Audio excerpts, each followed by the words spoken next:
Okay, so I started with 6 pieces of wood. They measured 10 inches by 4 inches, and on the ends they had a 30-degree angle miter cut.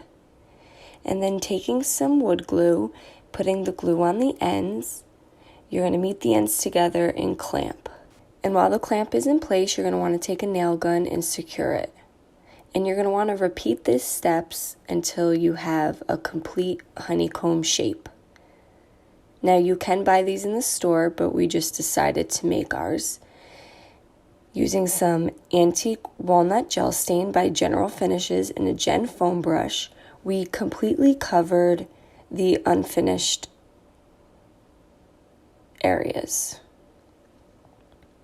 And then you use paper towel to remove any excess.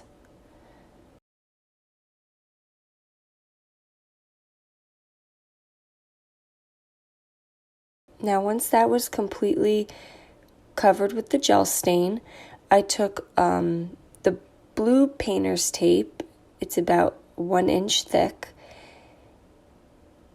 And I went around my edges on the outer side of the frame. And I repeated the same thing on the inner side of the frame. Now using some Antique Villa Wise Owl paint, I rolled it over the entire honeycomb shelf.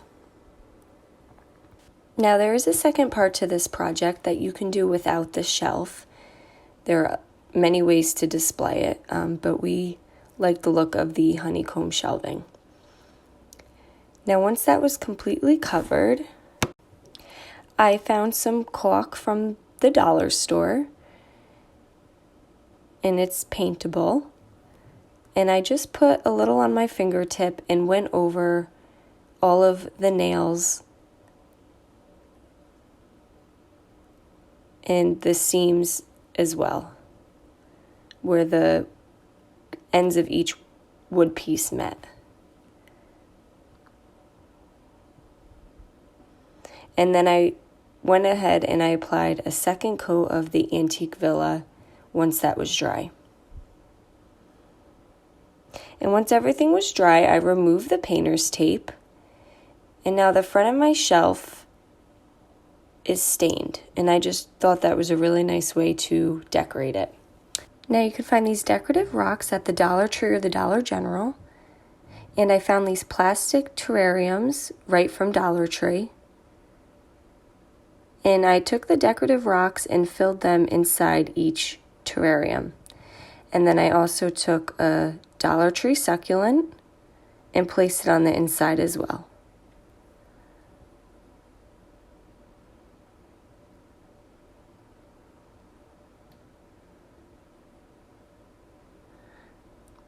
I then took these decorative hooks and I measured about 1.5 inches from the side and about 2 inches in, and I screwed in the decorative hook.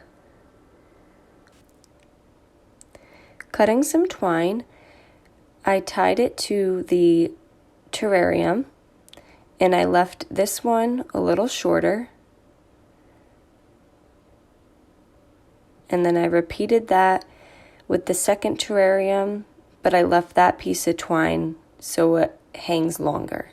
Now this was a hard angle to give you a nice look, but now we have these honeycomb shelves with the hanging terrariums that we found right from the Dollar Tree. Now you can hang these terrariums from anything, and they're really inexpensive to make. Guys, thank you so much for watching. Paint products can be found on our webpage at chalkitupfancy.com.